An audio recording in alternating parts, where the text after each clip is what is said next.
Алтынбек байке, салам алейкум. Алейкум ассалам. Ушуну алдыңыз ба Алтынбек байке? Ушуну алып Мощный экен, жагың экен. Вообще красавчик экен, карачы. Кантип алдыңыз муну Алтынбек байке? Через Госбанк эле алдым. Лизинг мененчи. 10% арзандатып болупту буларга. Анан 7 жылга 6% менен берет экен. Первоначальный взносу эмне деди? 10% деди. Анан берки арзандатысы бар. Ошо менен өзүн жабып, короче, эч нерсе утулбайт деле экенсиң. Көп документ сурайт окшойт Алтынбек байке. Жок. Көп деле документтин кереги жок экен. Барасың, паспорт дейм, само собой сурайт. Барып банкка арызыңды жазат экенсиң. Ушундай талап керек, ушундай алам депчи. Кириштериң тууралуу маалымат керек. Анан эмне, келинчегиң макулдугу керек, ошол эле. Залог катары эмне кетет экен? Өзү Өзү кетет экенби? өзү эле залог болуп калат экен. Ушунусу жакшы экен.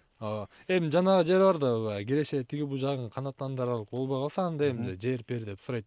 Бир недвижка залог. Эми атак өзү туруп калат экен залог. Ошондо менден көп болсо паспорт керек экен, баштаңкы төлөм керек экен, мен доходностьум керек экен, и мен келинчегимдин макулдугу керек экен. Ошол элеби? Ошол эле, бирок, короче, бул акция деле жаңы жылга чейин эле жетишип калыш керек да. Хорошо, түшүнүп Алтынбек байке. Мен бат-баттан барайын да банкка. Давай, ур. Шашлык. Хорошо. Сен кага банкабы? Банкка? Бияка банк. Ай, ё-моё.